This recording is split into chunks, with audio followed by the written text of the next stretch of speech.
ಏನಕ್ಕೆ ಒಂದು authorise service ಸೆಂಟರಲ್ಲಿ ಅಷ್ಟೊಂದು ಜಾಸ್ತಿ ಹಣ ತಗೊತಾರೆ, ಏನಕ್ಕೆ ಸರ್ವಿಸ್ ಚಾರ್ಜಸ್ ಜಾಸ್ತಿ ಇರುತ್ತೆ, ನಾವು ಇವಾಗ ಅದ್ರ ಬಗ್ಗೆ ಮಾತಾಡೋಣ. ನಮಸ್ಕಾರ ಸ್ನೇಹಿತರೆ, ಎಲ್ಲರೂ ಹೇಗಿದ್ದೀರಾ?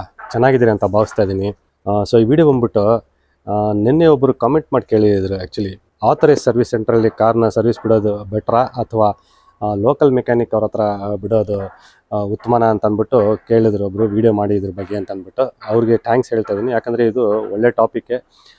ನನಗೂ ತುಂಬ ಜನ ಈ ವಿಷಯದ ಬಗ್ಗೆ ಕೇಳ್ತಾ ಇರ್ತಾರೆ, ಯಾವ್ದು ಬೆಟ್ರು ಅಂತ ಅಂದ್ಬಿಟ್ಟು. ಸೊ ಇದ್ರ ಬಗ್ಗೆ ಸಿಂಪಲಾಗಿ ಒಂದು ಹೇಳ್ತೀನಿ. ಹಾಸ್ಪಿಟ್ಲ್ಗೆ ಹೋದ್ರೂ ಡಾಕ್ಟರ್ಸ್ ಇರ್ತಾರೆ, ಕ್ಲಿನಿಕ್ ಬಂದ್ರೂ ಡಾಕ್ಟರ್ಸ್ ಇರ್ತಾರೆ.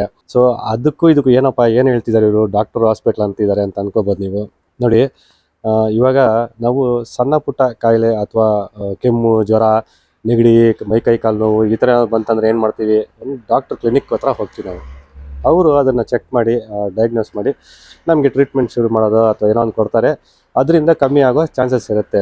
ಡಾಕ್ಟರ್ ಕ್ಲಿನಿಕ್ ಹತ್ರ ಹೋದಾಗ ಕಮ್ಮಿ ಆಗಿಲ್ಲ ನನಗೆ ಪ್ರಾಬ್ಲಮ್, ಅವಾಗೇನು ಮಾಡ್ತೀವಿ, ಅವರೇ ನಮಗೆ ಡಾಕ್ಟರ್ ರೆಕಮೆಂಡ್ ಮಾಡ್ತಾರೆ, ನೀವು ದೊಡ್ಡ ಆಸ್ಪತ್ರೆಗೆ ಎಲ್ಲಾದರೂ ಹೋಗಿ ಅಲ್ಲಿ ನಿಮಗೆ ಸ್ಪೆಷಲೈಸ್ಡ್ ಡಾಕ್ಟರ್ಸ್ ಇರ್ತಾರೆ, ಸ್ಪೆಷಲೈಸ್ಡ್ ಎಕ್ವಿಪ್ಮೆಂಟ್ಸ್ ಇರುತ್ತೆ, ಅಲ್ಲಿಗೆ ಅದಕ್ಕೆ ಬೇಕಾಗಿರುವಂಥ ಒಂದು ಸೌಲಭ್ಯಗಳು ಸಿಗ್ತಾವೆ ಅಲ್ಲಿ. ಸೊ ನೀವು ಅಲ್ಲಿ ಒಂದು ಸಲ ಟ್ರೈ ಮಾಡಿ ಅಂತ ಅಂದ್ಬಿಟ್ಟು ನಮ್ಮನ್ನು ಅಲ್ಲಿಗೆ ಕಳಿಸ್ಕೊಡ್ತಾರೆ. ಸೊ ಇಲ್ಲಿ ಏನಪ್ಪ ಹೇಳ್ತಾ ಇದ್ದೀನಿ ಅಂದರೆ,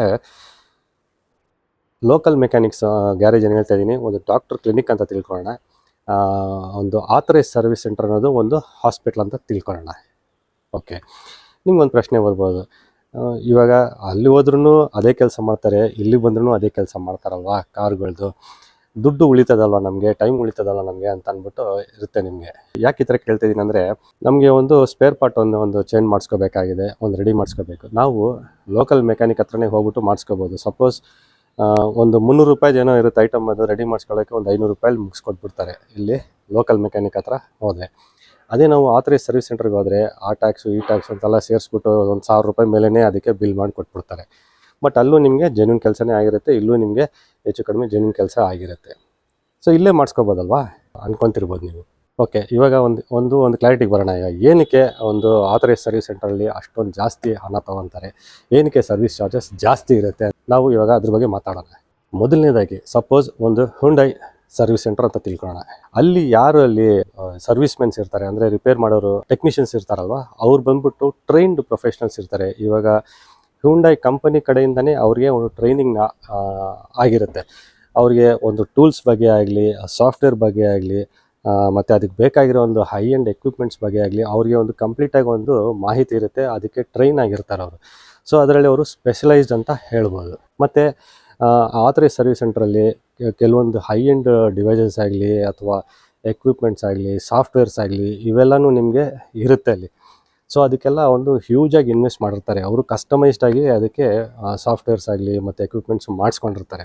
ಸೊ ಈ ಥರ ಎಲ್ಲ ಮಾಡ್ಕೊಂಡಿರ್ತಾರಲ್ವ, ಅದಕ್ಕೆ ಸ್ವಲ್ಪ ದುಡ್ಡು ವಸೂಲಿ ಮಾಡಬೇಕಲ್ಲ. ನಮ್ಮ ಹತ್ರದಿಂದ ಜನರಲ್ ಕಸ್ಟಮರ್ಸ್ ನಾವು ಯಾರು ಹೋಗ್ತಿರ್ತೀವೋ ನಮ್ಮ ಕಡೆಯಿಂದ ಅದನ್ನು ಅವರು ರಿಕವರ್ ಮಾಡ್ತಾ ಇರ್ತಾರೆ ಅವರು. ಬಟ್ ಕೆಲಸ ಬಂದ್ಬಿಟ್ಟು ಅವ್ರ ಹತ್ರ ಕಂಪ್ಲೀಟಾಗಿ 100% ಸ್ಯಾಟಿಸ್ಫ್ಯಾಕ್ಟರಿಯಾಗಿ ಇರುತ್ತೆ ಅಲ್ಲಿ. ಇಲ್ಲೂ ಕೂಡ ಹೆಚ್ಚು ಕಡಿಮೆ ಲೋಕಲ್ ಮೆಕ್ಯಾನಿಕ್ ಗ್ಯಾರೇಜಲ್ಲಿ ಕೂಡ ಈ ಕೆಲಸಗಳು ಮಾಡಿಬಿಡ್ತಾರಲ್ವ ಅಂತ ನೀವು ತಿಳ್ಕೊತಾ ಇರ್ಬೋದು. ಇವಾಗ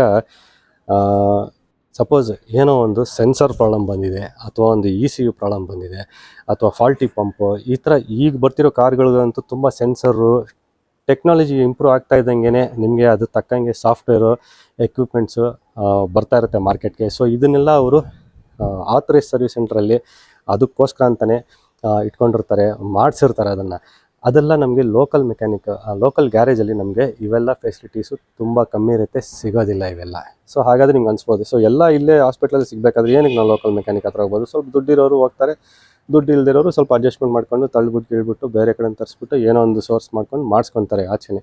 ಏನಕ್ಕೆ ಆಥರೈಸ್ ಸರ್ವಿಸ್ ಸೆಂಟ್ರಲ್ಲಿ ಮಾಡಿಸ್ಕೋಬೇಕಂದ್ರೆ, ನಿಮಗೆ ಒಂದು ಟ್ರ್ಯಾಕ್ ರೆಕಾರ್ಡ್ ಇರುತ್ತೆ, ನಿಮ್ಮ ಕಾರ್ದೊಂದು ಹಿಸ್ಟ್ರಿ ಒಂದು ಇರುತ್ತೆ, ಒಂದು 30,000 ಕಿಲೋಮೀಟರ್ಸ್ಗೆ ಏನೆಲ್ಲ ಚೆಕ್ ಲಿಸ್ಟ್ ಇರುತ್ತೆ, ಏನೆಲ್ಲ ರೆಡಿ ಮಾಡಬೇಕು, ಏನೆಲ್ಲ ಚೆಕ್ ಮಾಡಬೇಕು, ಒಂದು 50,000 ಕಿಲೋಮೀಟರ್ಸ್ಗೆ ಏನೆಲ್ಲ ಚೆಕ್ ಮಾಡಬೇಕು, ಏನೆಲ್ಲ ಚೇಂಜ್ ಮಾಡಬೇಕು, ಒಂದು 80,000 ಕಿಲೋಮೀಟರ್ಸ್ಗೆ ಏನೆಲ್ಲ ಮಾಡಬೇಕಾಗತ್ತೆ. ಸೊ ಈ ಥರ ಒಂದು ಚೆಕ್ ಲಿಸ್ಟ್ ಇಟ್ಕೊಂಡಿರ್ತಾರೆ, ಅದಕ್ಕೆ ತಕ್ಕಂಗೆ ಅವರು ಸರ್ವಿಸ್ ಮಾಡ್ತಾ ಇರ್ತಾರೆ ಪ್ರತಿಯೊಂದು ಸಲ ನೀವು ಅಲ್ಲಿ ಹೋದಾಗ. ಅಂದರೆ ವರ್ಷಕ್ಕೊಮ್ಮೆ ಮಾಡ್ತೀವಲ್ಲ ಒಂದು ಮೇಯ್ನ್ ಸರ್ವಿಸು, ಅದ್ರ ಬಗ್ಗೆ ನಾನು ಹೇಳ್ತಾ ಇದ್ದೀನಿ. ಅದೇ ನೀವು ಲೋಕಲ್ ಮೆಕ್ಯಾನಿಕ್ ಹತ್ರ ಅಂದರೆ ಲೋಕಲ್ ಗ್ಯಾರೇಜ್ಗೆ ನಾವು ಬಂದರೆ ಜನರಲಾಗಿ ಅವರು ಮಾಡ್ತಾರೆ, ಅವ್ರಿಗೂ ಇವೆಲ್ಲ ಐಡಿಯಾ ಇರುತ್ತೆ ಕೆಲವೆಲ್ಲ. ಬಟ್ ಅದಕ್ಕೆ ನಾನು ಮೊದಲೇ ಹೇಳ್ದಂಗೆ ಎಕ್ವಿಪ್ಮೆಂಟ್ಸ್ ಇವು ನಿಮ್ಮ ಆಥರೈಸ್ ಸರ್ವಿಸ್ ಸೆಂಟ್ರಲ್ಲಿ ಏನು ಸಿಗುತ್ತೆ ಆ ಥರದ ಎಕ್ವಿಪ್ಮೆಂಟ್ಸ್ ಇವರಲ್ಲಿ ಇರೋದು ತುಂಬ ಅಂದರೆ ಕಡಿಮೆ, ಮೋಸ್ಟ್ಲಿ ಇಲ್ಲದೇ ಇರ್ಬೋದು.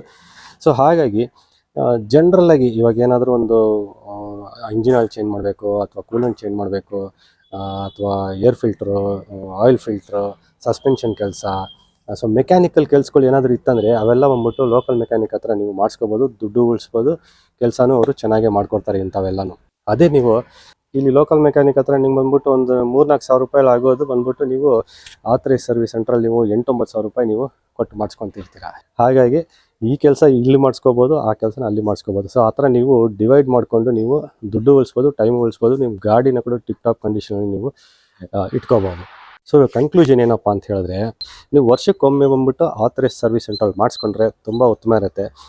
ಮತ್ತು ರನ್ನಿಂಗ್ ರಿಪೇರ್ಸ್ ಅಂದರೆ ಇವಾಗ ಮೊದಲೇ ಹೇಳ್ದಂಗೆ brake pads, brake shoes, tinkering works ಆಗಲಿ, ಡೋರ್ ಅಲೈನ್ಮೆಂಟ್ಸ್ ಆಗಲಿ, ಅಥವಾ ರಬ್ಬರ್ ಹೋಸಸ್ದು ಏನಾದ್ರು ಪ್ರಾಬ್ಲಮ್ ಆಗಿರಲಿ, ಎಲೆಕ್ಟ್ರಿಕಲ್ಸ್ ಬಲ್ಬ್ಸ್ ಈ ಥರ ಏನೋ ಪ್ರಾಬ್ಲಮ್ ಇತ್ತಂದರೆ, ಸೊ ಇಂಥವೆಲ್ಲ ನೀವು ಬಂದ್ಬಿಟ್ಟು ಲೋಕಲ್ ಮೆಕ್ಯಾನಿಕ್ ಹತ್ರ ಡೆಫಿನೆಟಾಗಿ ಮಾಡಿಸ್ಕೋಬೋದು. ನೀವು ದುಡ್ಡು ಉಳಿಸ್ಬೋದು, ಟೈಮು ಉಳಿಸ್ಬೋದು ನೀವು. ಸೊ ಅಲ್ಟಿಮೇಟಾಗಿ ನನ್ನ ಒಂದು ಸಜೆಷನ್ ನಿಮ್ಗೆ ಅರ್ಥ ಆಗಿರುತ್ತೆ. ಇವಾಗ ನೀವು ಇನ್ ಕೇಸ್ ನಿಮ್ಗೇನಾದರೂ ತುಂಬ ಪ್ರಾಬ್ಲಮ್ ಇದೆ, ನೀವು ಒಂದು 2-3 ವರ್ಷ ಆಯಿತು ನೀವು ಗಾಡಿನೇ ನೀವು ಸರ್ವಿಸ್ಗೆ ಎತ್ಕೊಂಡೋಗಿಲ್ಲ, ಎಲ್ಲೂ ಮಾಡಿಸೂ ಇಲ್ಲ ಸರಿಯಾಗಿ, ತುಂಬ ಪ್ರಾಬ್ಲಮ್ಸ್ ಬಂದ್ಬಿಟ್ಟಿದೆ. ಈಗ ಆಲ್ಮೋಸ್ಟ್ ಎಲ್ಲ ಪಾರ್ಟ್ಸನ್ನು ಸ್ವಲ್ಪ ಸರ್ವಿಸ್ ಮಾಡಿಸ್ಬೇಕು ಅಥವಾ ಚೇಂಜ್ ಮಾಡಿಸ್ಬೇಕು ಅಥವಾ ರಿಪೇರಿ ಮಾಡಿಸ್ಬೇಕು ಅಂತ ಏನಾದರೂ ನಿಮ್ಮ ಮೈಂಡಲ್ಲಿ ಇತ್ತಂದರೆ, ನೀವು ಏನು ಮಾಡ್ಬೋದು ಅಂದರೆ, ಈ ಸ್ಪೇರ್ ಪಾರ್ಟ್ಸ್ ಎಲ್ಲ ಅವೈಲಬಿಲಿಟಿ ಈ ಲೋಕಲ್ ಮೆಕ್ಯಾನಿಕ್ ಹತ್ರ ಏನೆಲ್ಲ ಸಿಗ್ತಾವೋ, ಏನೆಲ್ಲ ಮಾಡಿಸ್ಬೋದು ಅಂಥವೆಲ್ಲ ನೀವು ಇಲ್ಲಿ ಮಾಡಿಸ್ಕೊಂಡು ಫೈನಲ್ ಒಂದು ಏನಿದೆ ಬೇರೆ ಎಲ್ಲನೂ ನೀವು ಒಂದು ಸ್ಟ್ಯಾಂಡರ್ಡ್ ಒಂದು ಸರ್ವಿಸ್ ಏನು ಮಾಡಿಸ್ಬೇಕಂತ ಅಂದ್ಕೊಂಡಿದ್ದೀರೋ ಅದನ್ನು ಬಂದ್ಬಿಟ್ಟು ನೀವು ಶೋರೂಮ್ ಮುಖಾಂತರ ನೀವು ಮಾಡಿಸ್ಕೊಂಡ್ರೆ ನಿಮ್ಗೊಂದು ಟ್ರ್ಯಾಕ್ ರೆಕಾರ್ಡ್ ಸಿಕ್ಬಿಡುತ್ತೆ. ಇಲ್ಲೂ ನೀವು